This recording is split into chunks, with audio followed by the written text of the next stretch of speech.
Hi everyone, welcome to the final installment of MIAC's virtual speaker series, Indigenous Storytelling in Art and Literature. During COVID-19, our museum is continuing to work with New Mexico schools and teachers to support student learning, serving as a key resource for both teachers and students. In this work, we are often asked about books, films, and other resources that teachers can use in their classroom settings, and this series is aimed at sharing some perspectives from these fabulous Indigenous scholars, performers, and authors that we often recommend to folks. We have been really excited to host several speakers and to hear about their own experiences in and contributions to the field. So thank you for joining us and for spreading the word about the resources that are shared with us here today. My name is Lillia McEnaney, and I'm a Curatorial Assistant at the museum. And today we're going to be speaking with Arigon Starr, a multi-talented entertainer, storyteller, artist, and musician. And just as a heads up, this conversation is organized a little differently. Arigon pre-recorded her answers to our discussion points from her home in Los Angeles. But before I hand it over to Arigon, I'd like to briefly acknowledge the place where this conversation is happening, even though we are in a virtual space, and at least on my end, in Ohkay within the Tewa world. As a non-native person living in so-called Santa Fe, I am a guest in the ancestral homelands of the Tewa people. And we should acknowledge all of the native people, past, present, and future, who walk on these lands. So without further ado, here's Arigon. Hello there. Hi, I'm Arigon Starr, and I'm from the Kickapoo tribe of Oklahoma. My mom is Muskogee Creek enrolled. She's in Oklahoma. I'm in Los Angeles, and I'm going to talk to you a little bit about all the stuff that I do. The first question on the sheet here is, why and how did you become interested in being an artist? Did you have a single aha moment, or can you pinpoint, or did it evolve in another way? I became interested in being an artist when I was a kid. I used to read a lot of comics. I watched a lot of TV, Saturday morning cartoons, and then we got to see all the Disney animation and everything and all that was going on.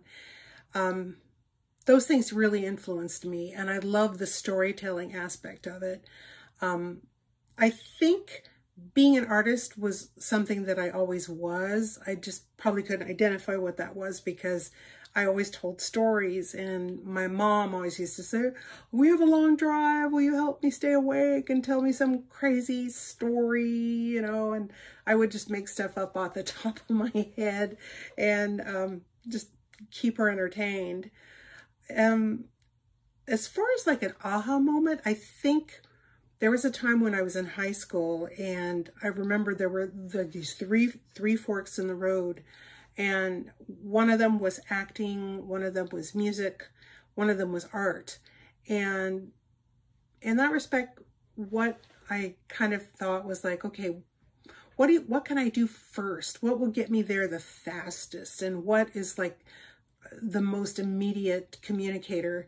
And I knew that at that point in time, when I was like 16, I could do all that stuff really well.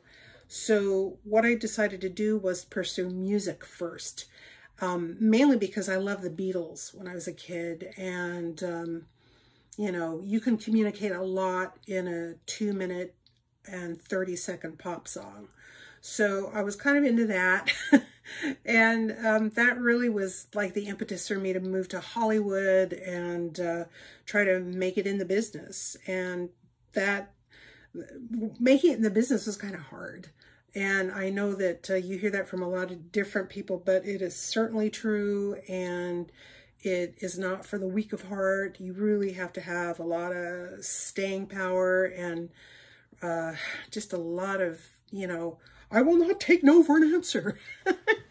You kind of have to be that person, and that every day, that is really hard. Now, next question would be, what are you working on? Can you talk about some of your current projects? Well, of course I can. Oh my gosh.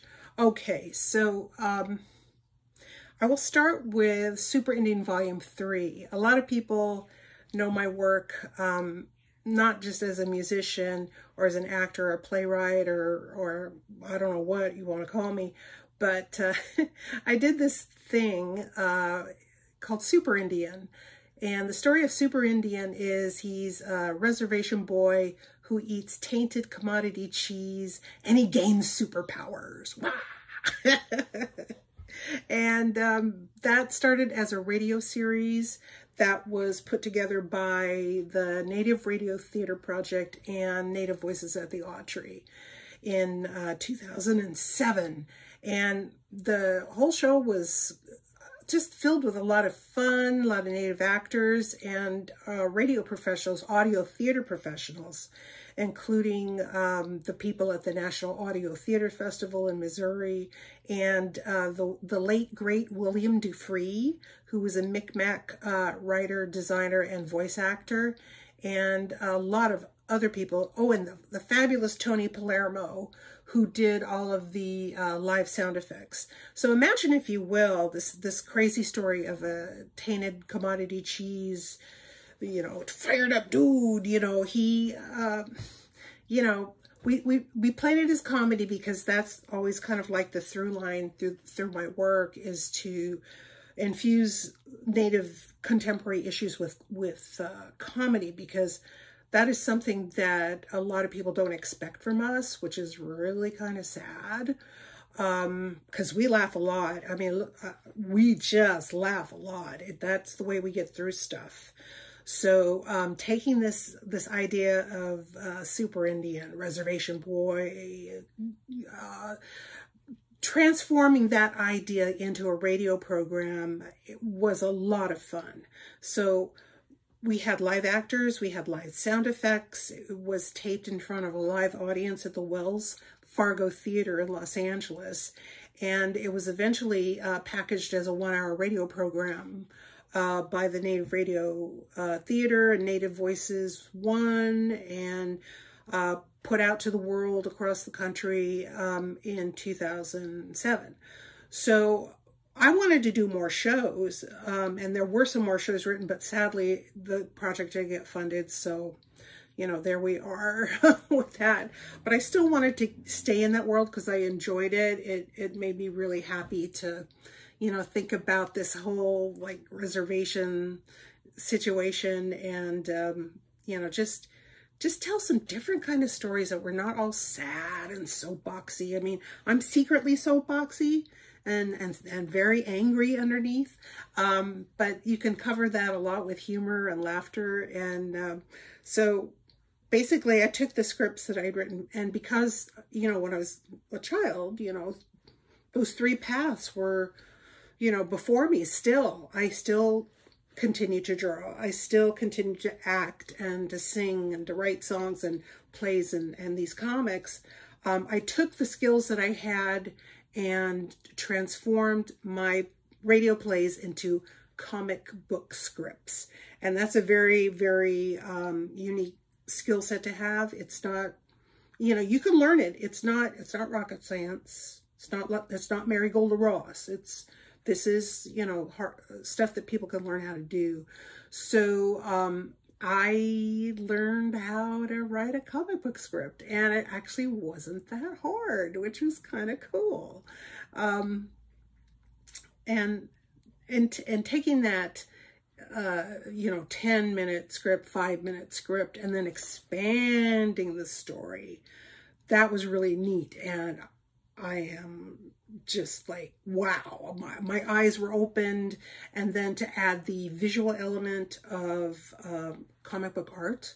And again, I draw, but I was not drawing like the way I was wanting to see this book, which was as a Marvel kind of DC 1980s kind of extravaganza, because I love the books from those times, especially like X-Men, and I used to always read Superman, Spider-Man, Wonder Woman, Fantastic Four, all of those. So I wanted to emulate that style of art, like Jack Kirby, Joe Kubert, John Byrne, all those kind of guys that had this really kind of heavy line work. And then, of course, back in the day, they didn't really have like the sophisticated coloring that we see now, thanks to Photoshop. So in any case, that was the other thing I needed to learn how to do, was not only to write the script, but I taught myself how to do Joe Kubert, Joe Byrne kind of artwork. And then I found other mentors in the comic business who were willing to share what they learned with me. Brian and Dr. Christy Miller, who are amazing colorists for hi-fi. They've been out working the circuit with, you know, at Comic Cons. And that was another thing, go to Comic Cons. That was another great way to learn. You have to, you know, go to people and respectfully ask, hey, how do I do that? How is that done? Can I do that? So that's what I did. I taught myself how to do all this stuff, mainly because I did not have a budget to do this. I didn't have a publisher to do. I had nothing except my manager, Janet Miner, who said, hey, yeah, why not? Give it a try. You can draw. I've seen your work, you know, and I'd gotten hired working freelance for Disney, which is one of the things I did to, you know, get away from the corporate job that I had in Hollywood. You know, I had skills, and I was okay to ask questions and be respectful about the process and be willing to do the work to make it happen, which were many, many long hours. So imagine the radio show came out in 2007. Comics did not emerge from Resium Studios, which is where you are right now. They didn't even come out till 2011. And they were web comics because a lot of people cautioned me, don't print a book yet. Do not print a book until you have an audience. So, you know, that's kind of how I approached it. So once I started, I put them on the web in 2011 and just like added a new panel every week, And it grew from there, and people started to find out about it. Some people knew it through the radio show, which was amazing.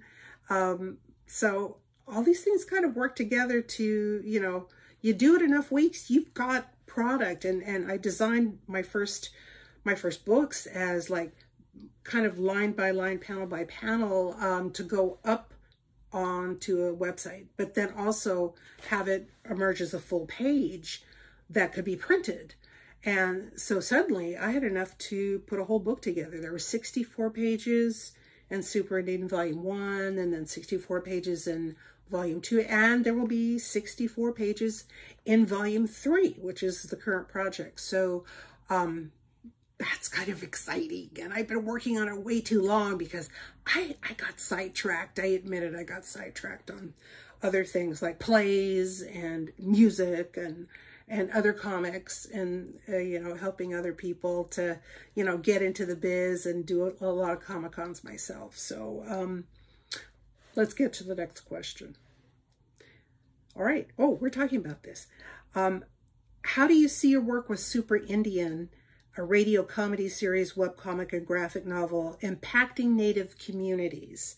How does it work to counter misrepresentations about indigeneity? Okay, so here's the deal. No, this thing has really opened up a lot of doors for me in ways that I had never thought possible. People read, they still read, they buy books, and that is a good thing. And our community reads and buys books and sees what is out there too, which is such a relief. You know, as artists, we kind of work in a vacuum and we never really know how we're impacting people until we go out there. And going out to Comic-Cons and going to book conferences and participating in all kinds of like literary conferences as well has taught me that this Super Indian in particular has been really instrumental in opening a lot of eyes about contemporary issues and trying to see our community as living now and not in sepia tones or, you know, oh, well, aren't you going to like tell the story about Wounded Knee?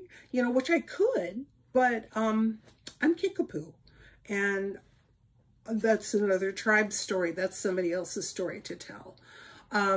So go for it. You Wounded Knee, go for it.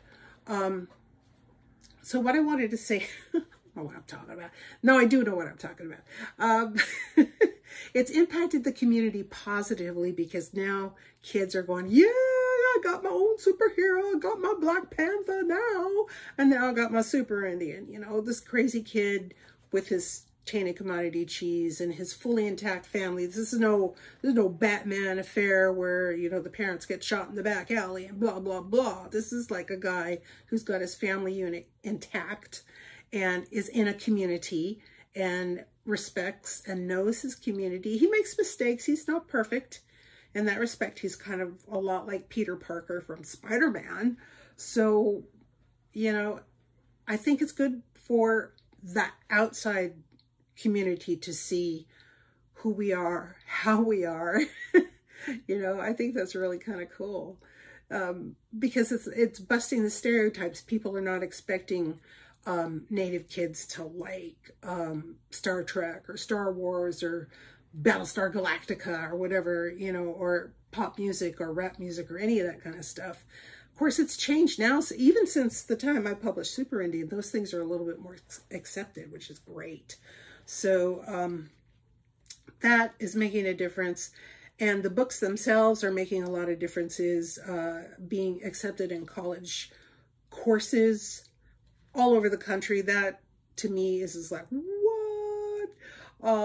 They buy books for like Yale and places, you know, USC. It's like, I certainly hadn't, when I set out to write it, I just wanted to tell a fun story. It wasn't like, I'm going to teach people about contemporary Native America. That was not what I wanted to do. It just kind of happened.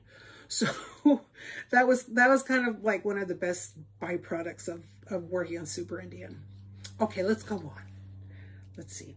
How do you see your work impacting larger narratives about Indigenous people? Ooh, okay. I see the work that I do reminding people that, again, Native people laugh, and Native people survived, and Native people are thriving, and Native people have something to say. And give us a little space, you know, give our communities, our tribes a little space to tell the story the way we want to tell the story, instead of always being filtered through some other person's lens that's not, you know, from our community or not, you know, it just doesn't know. And we still see that a lot in Hollywood. That's changing. Still kind of hear it in music. I'm still, you know, it's like, okay, all right. I'm glad that there are different, you know, things coming out that are wonderful to listen to. Films, television, books even, you know. Yeah. That, I'm always getting off track. Larger narratives impacting Indigenous people. I'm hoping that, okay, here, about Super Indian in particular, and I'll get to my plays as well, I really want our community to take a step back and, you know, be excited about those big Hollywood projects or those big corporate events, those like Marvel's doing a thing, and yeah, that's really cool and all, but my phone should have been switched off. Hold that thought. Okay, cut.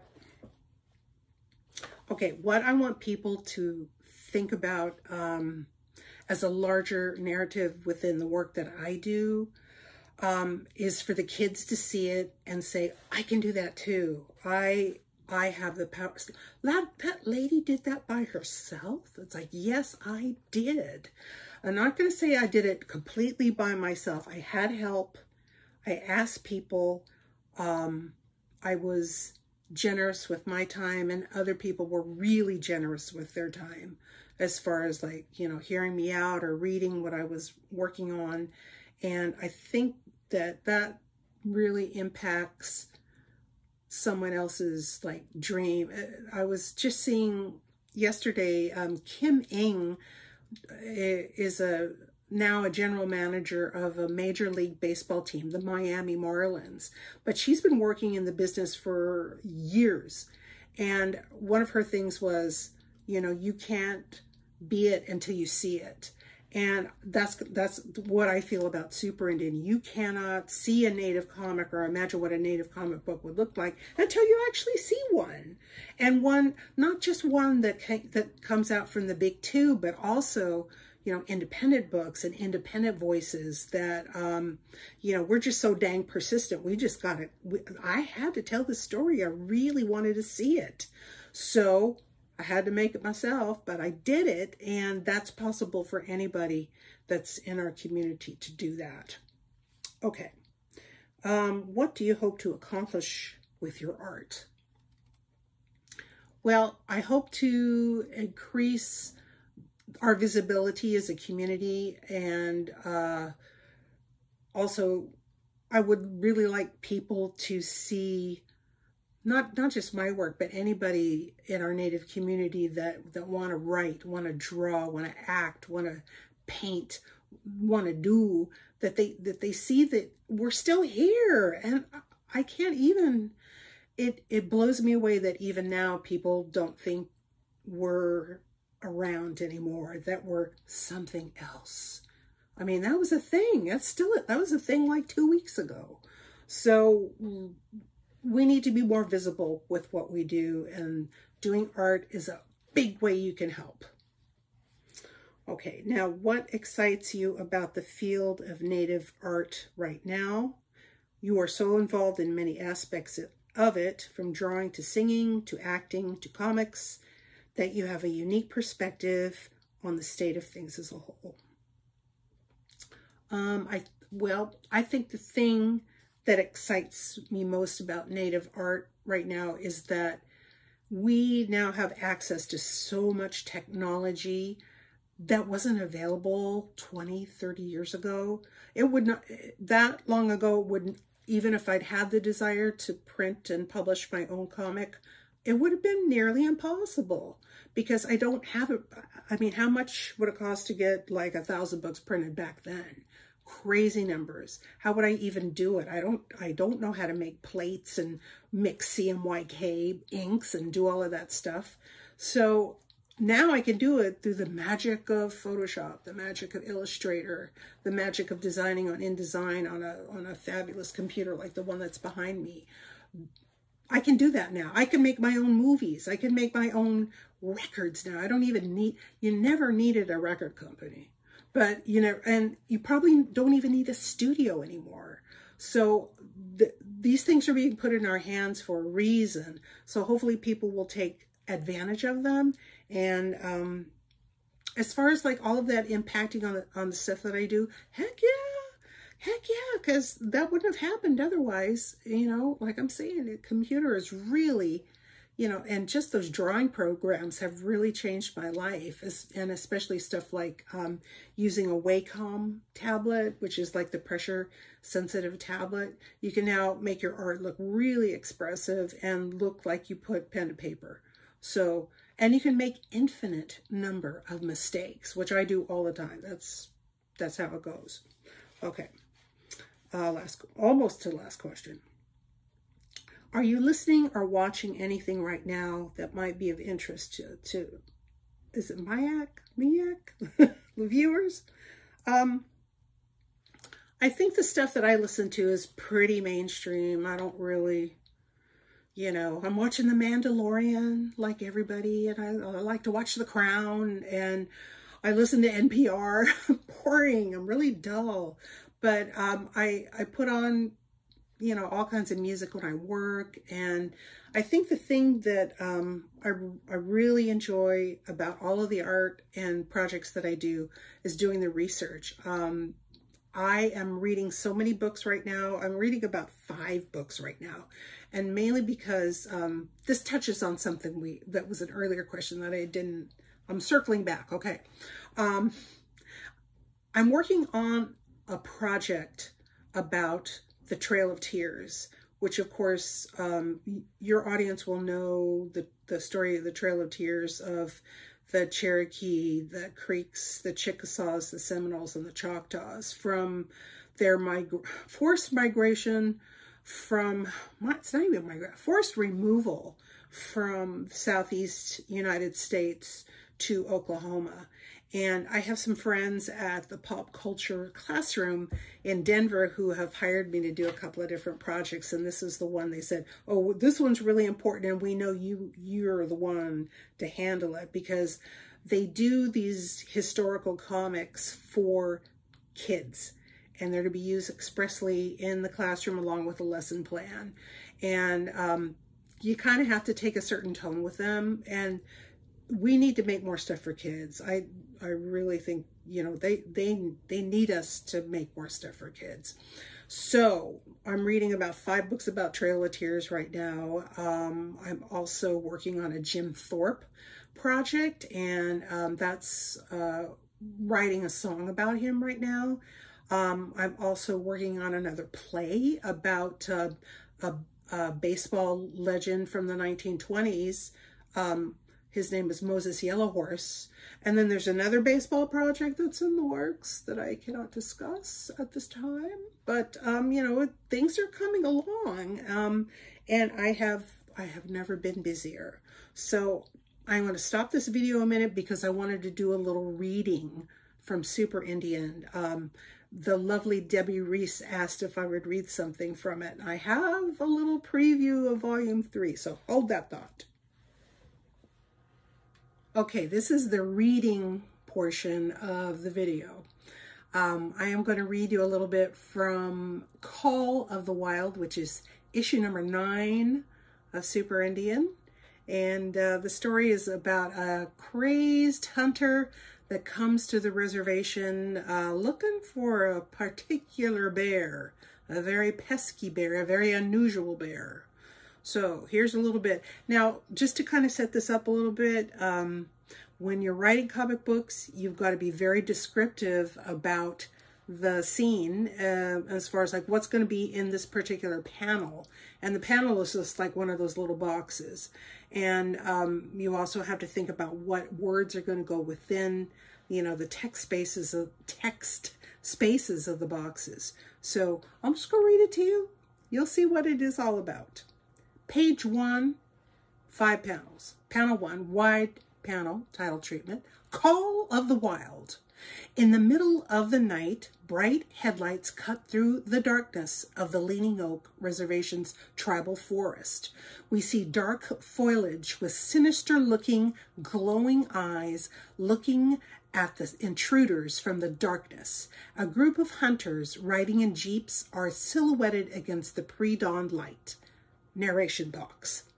The restricted area of the Leaning Oak Reservation's tribal forest is accessible to a trusted few.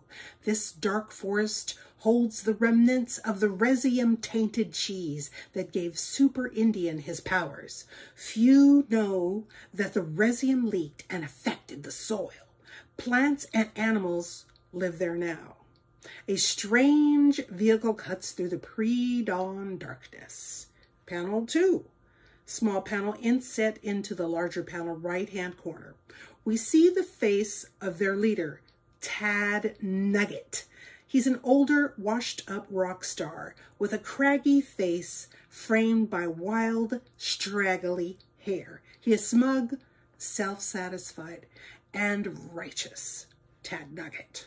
Boys, we found it. Action Plan Alpha. Panel 3. Wide panel. A large panel showing a small town parade. There are various vehicles coming down the street, a marching band, powwow princesses, etc. In the foreground are Hubert Logan and General Bear. Hubert holds a small video camera while General Bear has a microphone and provides the color commentary. General Bear. Whoo!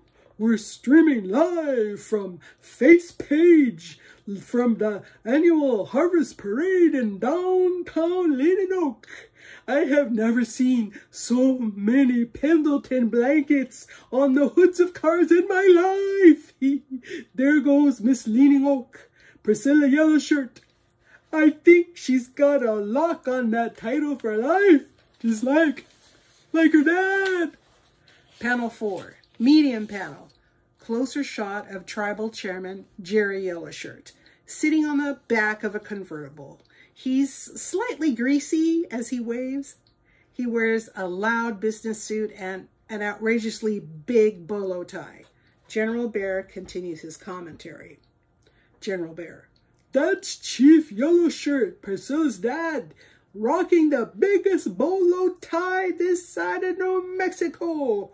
Ooh, that's gonna be one neckick. Ben Gay, you're one of the tribal offices, eh?"